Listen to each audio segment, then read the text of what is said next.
लोकसभा में गरजे राहुल गांधी बजट को सामान्य बताते हुए कहा कि इसमें कुछ भी खास नहीं, साथ ही सरकार पर देश को बेचने का आरोप लगाया। राहुल ने कहा कि सरकार की गर्दन कसी हुई है और इसीलिए वो देश का सौदा कर रहे हैं। भारत अमेरिका ट्रेड डील पर सवाल उठाए। ट्रेड डील को लेकर केंद्र सरकार पर हमला बोलते हुए राहुल ने कहा कि केंद्र ने गरीब किसानों को कुचलने का रास्ता खोल दिया है, ऐसा किसी पीएम ने पहले कभी नहीं किया।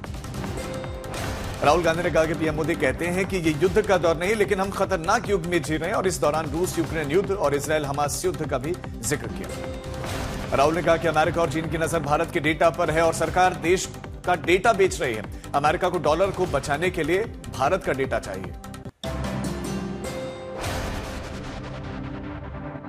सूत्रों के अनुसार 8 विपक्षी सांसदों का निलंबन वापस नहीं होगा। इन सांसदों का निलंबन पूरे बजट सत्र पर प्रभावी रहेगा, जो कि 2 अप्रैल को समाप्त हो रहा है। वित्त मंत्री निर्मला सीतारमण लोकसभा में आज बजट पर बहस में जवाब देंगे और इसके बाद 12 फरवरी को राज्यसभा में जवाब देंगे।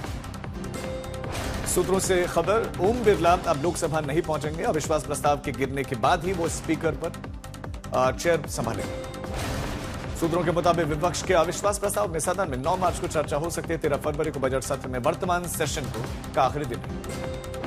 पेंगुइन को दिल्ली पुलिस स्पेशल सेल ने भेजा नोटिस भेजकर कई सवालों के जवाब मांगे।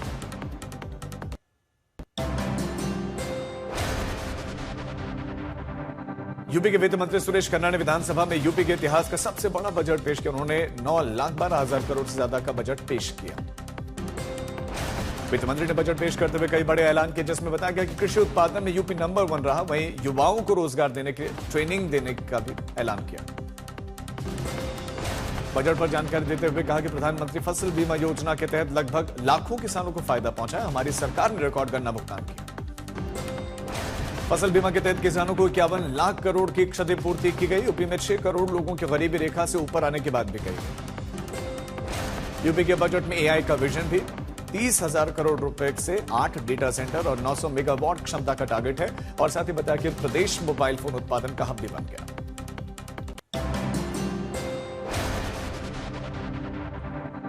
बजट पेश होने से पहले लखनऊ में समाजवादी पार्टी का विरोध प्रदर्शन, योगी सरकार के खिलाफ जमकर नारेबाजी। एसपी विधायक अतुल प्रधान ने सरकार पर बोला हमला, कहा कि प्रधानमंत्री ट्रंप के सामने नतमस्तक है। तो वहीं फहीम इरफान ने कहा कि हर क्षेत्र में सरकार विफल है। अखिलेश यादव ने योगी सरकार पर हमला बोलते हुए कहा कि यूपी सरकार के विदाई बजट के साथ बीजेपी की विदाई भी तय। शिवपाल सिंह यादव ने राज्य सरकार पर बजट पेशी से पहले का तंज, कहा कि बजट से पहले ही जनता का हिसाब साफ, अब जुमलों का बजट नहीं चलेगा। विपक्ष के बयान पर केशव प्रसाद मौर्य का पलटवार, कहा कि बीजेपी भारतीय नागरिकों के वोट और बाकी दल घुसपैठियों के वोट की वकालत करते हैं।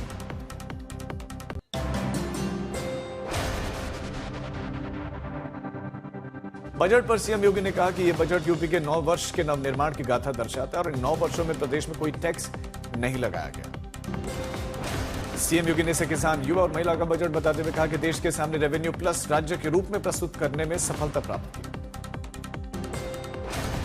सुरक्षा और निवेश को लेकर सीएम योगी का बड़ा बयान, बोले कि rule of law he real growth की गारंटी और इसकी वजह से निवेश तेज हुआ। दिल्ली में लोगों की गुमशुदगी के मामलों से निपटने के लिए दिल्ली हाई कोर्ट ने सरकार को नोटिस जारी करके जवाब मांगा। केंद्र, दिल्ली सरकार, दिल्ली पुलिस और एनसीआरबी को नोटिस। दिल्ली के पीरागढ़ी फ्लाईओवर ट्रिपल मौत मामले में पुलिस ने मौलाना को गिरफ्तार किया है और पुलिस जांच कर रही है।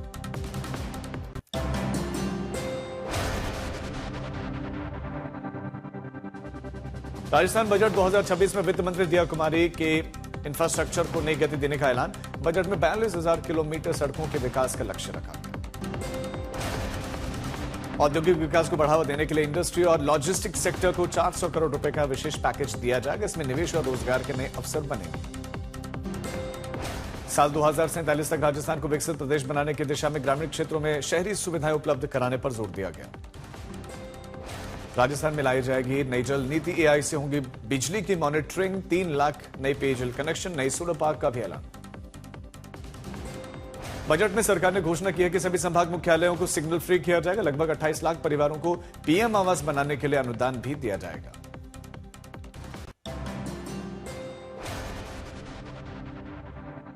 जम्मू कश्मीर विधानसभा में सीएम उमर अब्दुल्ला के जूते वाले बयान पर हंगामा, माफी की मांग करते हुए बीजेपी विधायकों ने वॉकआउट कर दिया। बीजेपी विधायकों ने उमर अब्दुल्ला के बयान का विरोध करते हुए कहा कि जब तक माफी नहीं मांगेंगे सदन नहीं चलने देंगे।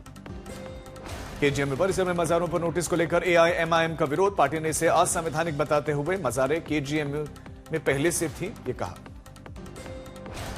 एमआईएम ने बुलडोजर कार्रवाई होने पर पूरे यूपी में आंदोलन की चेतावनी दी। शेख ताहिर सिद्दीकी ने कहा कि हमारे सीनों पर बुलडोजर चलेगा, तब भी मजार को कोई छू नहीं पाएगा। सीएम योगी के कयामत वाले बयान पर घमासान मचा है। अखिलेश यादव ने पलटवार करते हुए कहा कि जब जब कुर्सी जाने का डर बढ़ता है तो वो सांप्रदायिक हो जाते हैं।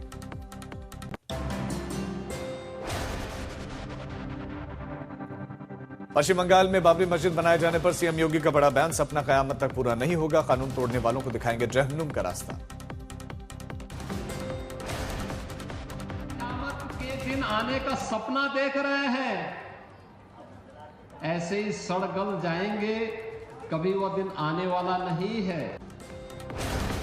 पूर्व टीएमसी नेता और जनता उन्नयन पार्टी के प्रमुख हुमायूं कबीर ने सीएम योगी के बयान पर किया पलटवार। कहा कि मैं मस्जिद बनाकर रहूंगा, कोई रोक सके तो रोक ले।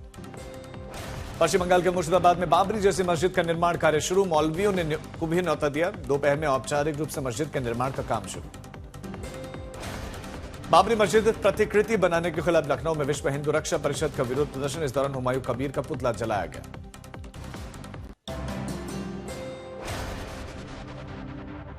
सरकार ने अधिकारी अफसरों पर वंदे मातरम का 6 छंदों वाला संस्करण अनिवार्य कर दिया है और इस संस्करण की अवधि 3 मिनट 10 सेकंड है। सूत्रों के मुताबिक स्पीकर के ऑफिस में वीडियो बनाने वाले सांसदों पर कार्रवाई पर विचार। जांच में जुटे हैं संबंधित अधिकारी। किसने वीडियो शूट किया और किसने उसे मीडिया में साझा किया, इसके जांच अधिकारी कर रहे हैं और लोकसभा अध्यक्ष का कक्ष सदन का ही हिस्सा माना जाता है। बिहार विधानसभा परिषद की कार्यवाही शुरू होते ही सदन के अंदर फिर से हंगामा। सदन की कार्यवाही शुरू होने से पहले विपक्षी विधान परिषद पार्षदों ने पोर्टिको में प्रदर्शन किया। नीतीश कुमार द्वारा राबड़ी देवी पर टिप्पणी किए जाने के मामले में विपक्ष नाराज। मंगलवार को हुई थी तीखी नोकझोंक।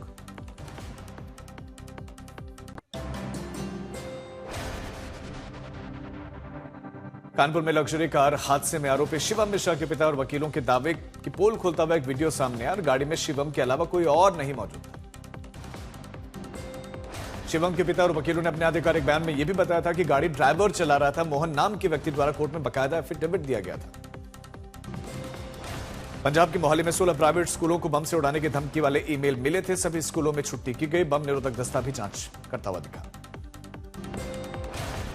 इधर कॉन्क्लेव में स्टालिन का बड़ा बयान। कहा कि राहुल गांधी मेरे परिवार के सदस्य की तरह है। कांग्रेस से सीट शेयरिंग तो होगी लेकिन पावर शेयरिंग नहीं। स्टालिन के बयान पर कांग्रेस सांसद का पलटवार। कहा कि जनता तय करेगी गठबंधन सरकार या सिंगल पार्टी सरकार।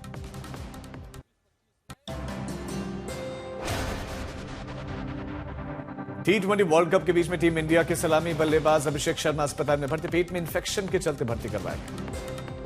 दिल्ली के फोर्टिस हॉस्पिटल में अभिषेक शर्मा भर्ती करवाए गए। शिखर धवन बने दिल्ली खेल महाकुंभ के ब्रांड एम्बेसडर। कहा कि इस मिट्टी के लिए कुछ करना मेरे लिए गर्व की बात। सचिन तेंदुलकर ने परिवार के साथ राहुल गांधी से मुलाकात की। बेटे अर्जुन की शादी का निमंत्रण दिया। अमित शाह ने सचिन तेंदुलकर को शादी के निमंत्रण के लिए धन्यवाद दिया और मुलाकात की तस्वीरें सोशल मीडिया पर साझा की।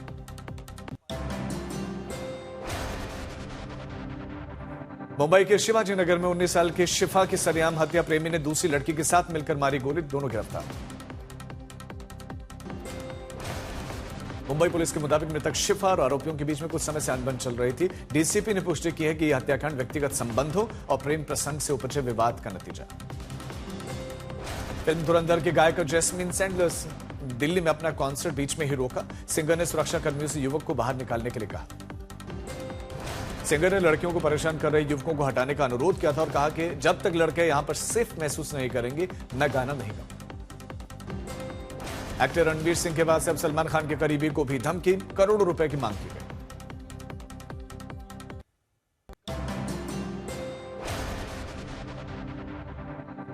दिल्ली में खुले मैनहोल में गिरने से एक मजदूर की मौत। हादसा रोहिणी सेक्टर 32 में हुआ जहां पर सीवर खुला हुआ था। लापरवाही में जिस मजदूर की जान गई वो बिहार के समस्तीपुर का रहने वाला था। सर्च ऑपरेशन के बाद शव सीवर से बाहर निकाला गया। गंदा पानी और कई फीट की गहराई में मजदूर की मौत की वजह बनी और हादसे के बाद से अपनी लापरवाही छिपाने में डीडीए संबंधित एजेंसियां लगी रही। पटना पुलिस ने एक अपराधी का एनकाउंटर किया। जानकारी के मुताबिक कुख्यात अपराधी का नाम राजीव उर्फ सूर्या है। जवाब में आरोपी ने पुलिस की टीम पर फायरिंग की। पुलिस एनकाउंटर में जख्मी आरोपी को एनएमसीएच में भर्ती भी करवाया गया।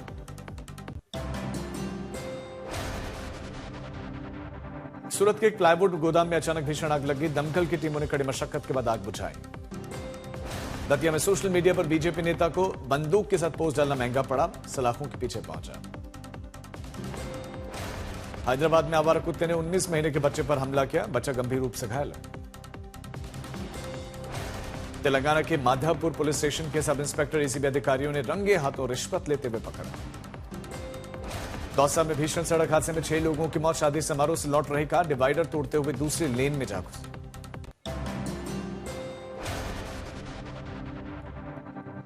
मुजफ्फरपुर शहर में अवैध अतिक्रमण के खिलाफ प्रशासन सख्त। नगर निगम और पुलिस की संयुक्त टीम ने जर्दा फैक्ट्री पर अभियान चलाया। सरकारी जमीन पर बने अवैध मकानों, दुकानों, झोपड़ियों और अस्थायी ढांचों को बुलडोजर और जेसीबी की मदद से ध्वस्त किया गया। रोहतास में एक बाइक की चोरी कर रहे लड़के को लोगों ने पीट दिया। घटना का वीडियो सामने आया। रोहतास में बाइक और ऑटो की जबरदस्त टक्कर। बाइक सवार 2 युवकों की मौत, ऑटो सवार 6 लोग घायल। दरभंगा में हिंसा से जुड़ा एक वीडियो वायरल। वीडियो में कैलाश पासवान और हेमकांत झा के परिवार वालों को के बीच में नोकझोंक दिख रही है।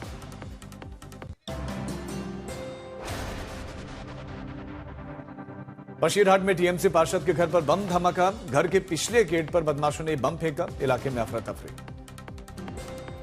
छत्तीसगढ़ के गौरेला में पति ने पत्नी और नाबालिग बेटी पर पेट्रोल डालकर जिंदा जला दिया। दोनों गंभीर रूप से घायल हैं।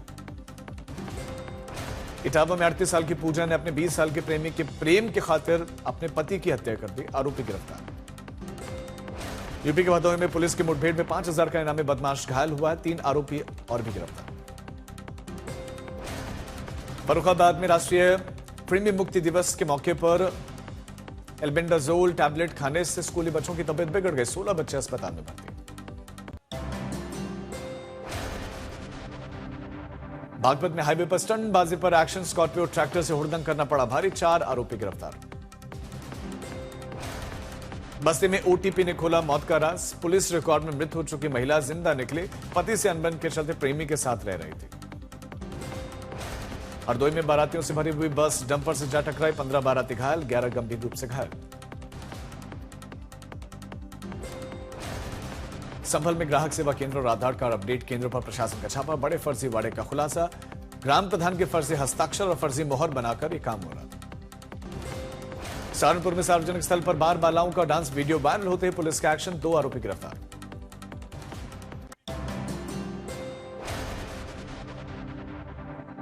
ठाणे में पार्किंग में खड़ी 2 बसों में लगी भीषण आग। समय रहते आग पर पाया गया काबू। बस जलकर खाक। सागर में 6 महीने बाद खुला लापता युवक का राज। सेप्टिक टैंक में बरामद हुआ कंकाल। प्रेम प्रसंग का मामला था। मध्य प्रदेश के छतरपुर में पुलिस और ग्रामीणों के बीच में झड़प। भीड़ ने बरसाई लाठियां। खंडवा में अतिक्रमण के नाम पर एक समुदाय को टारगेट करने पर प्रशासन पर आरोप लगा है। कांग्रेस नेता ने सिटी मजिस्ट्रेट से कहा कि भेदभाव नहीं चलेगा, यह देश संविधान से चलेगा। इंदौर में तांत्रिक ने महिला से सोने चांदी के जेवरात देकर वो फरार। पुलिस ने उसे दबोचा और जेवर उसके पास से बरामद।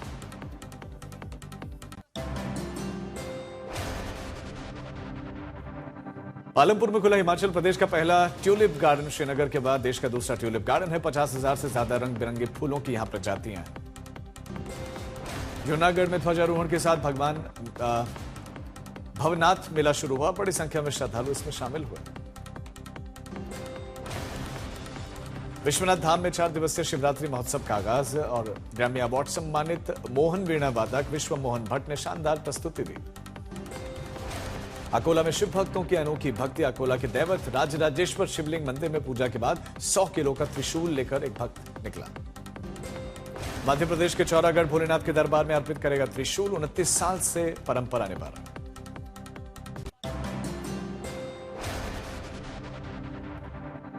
सलमान और संजय दत्त की द 7 डॉग्स का धमाकेदार ट्रेलर आउट। सालों के बाद बड़े पर्दे पर मचाएंगे गदर। ट्रेलर में दिखा सुपरस्टार्स का धांसू अंदाज। दृश्यम 3 में साउथ के दिग्गज एक्टर की एंट्री फिल्म में नजर आएंगे प्रकाश राज। फिल्म की शूटिंग भी शुरू। मोनालिसा की द डायरी ऑफ मणिपुर का ट्रेलर हुआ रिलीज। मोनालिसा का यहां पंजारन लुक दिखाई दिया, मशाल लेकर एक्शन में। दिल्ली पहुंचे कार्तिक आर्यन। फिल्म नागजिला की शूटिंग के दौरान दिल्ली मेट्रो में फैंस से घिरे हुए दिखे कार्तिक। ओडिया फिल्म बिंदु सागर का टीजर जारी, 10 अप्रैल को सिनेमाघरों में रिलीज होगी।